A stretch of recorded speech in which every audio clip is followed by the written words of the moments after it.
Au nom du Père et du Fils et du Saint-Esprit. Amen. Frères et sœurs, nous méditons l'épiphanie du Seigneur. La première lecture est tirée du livre du prophète Isaïe, chapitre 60, versets 1 à 6. La deuxième lecture est du livre d'Apocalypse, chapitre 3, versets 2 à 3, plus 5 à 6. Et l'évangile est de Matthieu, chapitre 2, versets 1 à 12. Aujourd'hui, nous aurons pour thème de notre méditation la manifestation de Jésus au monde.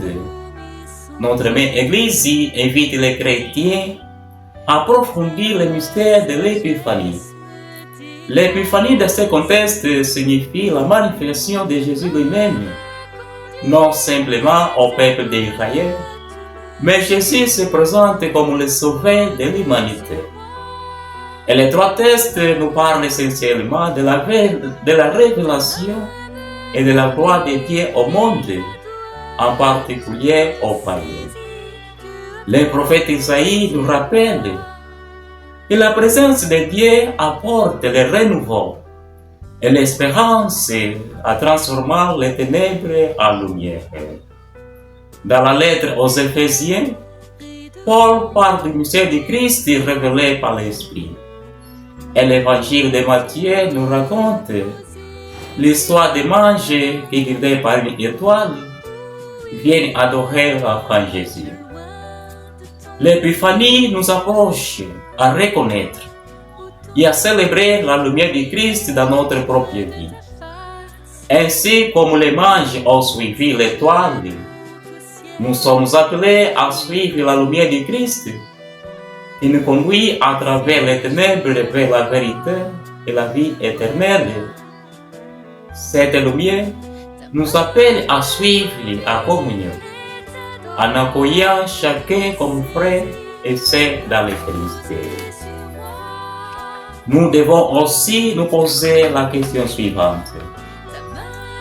Comment pouvons-nous être les messagers de cette lumière dans notre monde d'aujourd'hui?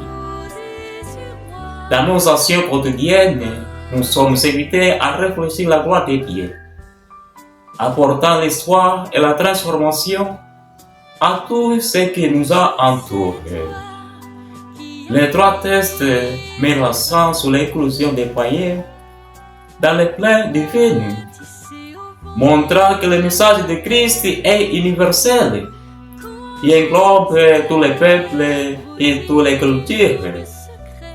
L'épiphanie, telle qu'elle est célébrée dans l'évangile de Matthieu, est le point culminant de cette révélation, où le Christ est reconnu et adoré pour toutes les nations, accomplissant les prophéties d'Isaïe et les messages de Paul sur l'inclusion des païens.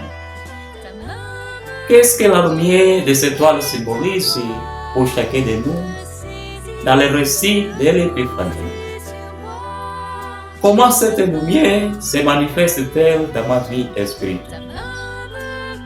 Frères et sœurs, prions pour que nous soyons inspirés par l'Épiphanie et engagés à suivre la lumière du Christ et à partager son message d'amour et de salut au monde.